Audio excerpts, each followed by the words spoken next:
அடுத்ததாக பார்க்கக்கூடிய ராசிக்காரர்கள் கும்பம். கும்ப ராசிக்காரர்கள் குடும்பத்தில் அந்நியர் தலையீடு, துணை அல்லது துணைவியார் விஷயத்தில் கவனம் மிக மிக முக்கியம். சூரியன் உச்சம் பெற்றிருப்பதை ஞாபகத்தில் வைத்துக் கொள்வது நன்மை.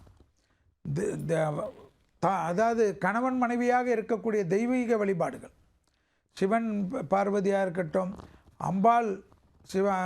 அம்பாளுடைய அனுகிரகமாக இருக்கட்டும், முருகன் வள்ளி தெய்வனாக இருக்கட்டும், பெருமாள் தாயாராக இருக்கட்டும், ஜோடியுடன் இருக்கக்கூடிய தெய்வ வழிபாடுகள் உங்கள் வாழ்க்கையை மாற்றும்.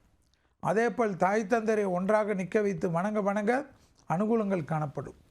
வார்த்தைகளில் தேன் தடவை வார்த்தை உன்னதமான சூழ்நிலை ஏற்படும். அலர்ஜி, ஒவ்வாமை, மன அழுத்தம் மட்டும் கவனம்.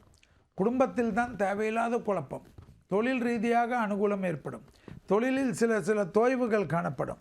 ஆனால் அதற்குண்டான பணவரவு நிச்சயமாக வரும். அந்த பணவரவு மிகப்பெரிய ஏற்றத்தையும் நம்பிக்கையும் சந்தோஷத்தையும் பெற்றுத்தரும். வாகன அமைப்பில் அனுகூலங்கள் காணப்படும். வாகன அமைப்பில் தொடர்ச்சியாக இருந்த கஷ்டங்கள் பரிபூர்ண நிவர்த்தி ஏற்படுவது கண்கூடாக பார்க்கலாம். எதிர்பார்க்காத இடத்திலிருந்து நல்ல செய்தி கிடைப்பது. வண்டி வாகன மாற்றங்களை எதிர்பார்த்து காத்து கொண்டிருந்த கும்பத்திற்கு கிடைக்கக்கூடிய ஆசீர்வாதமும் சந்தோஷமும் மிக பிரம்மாண்டத்தையும் மிக சந்தோஷத்தையும் ஏற்படுத்தி கொடுக்கும். தொலைதூரத்திலிருந்து உறவினர்களுக்கு உங்களுக்கும் இருந்த மனத்தாங்கள் எல்லாம் தீரும். உள்ளூர் பயணம், வெளியூர் பயணம், கடல் கடந்த பயணத்தை அதிகமாக மேற்கொள்ளக்கூடிய ராசிக்காரர்களில் கும்பராசிக்காரர்கள் வருவார்கள். பாஸ்போர்ட் போன்ற பிரச்சனைகளில் இருந்த நிவர்த்தி, பரிபூர்ண சந்தோஷம், அனுகூலம், புதிய மனிதர்களை சந்திப்பது மிகப்பெரிய ஏற்றம்.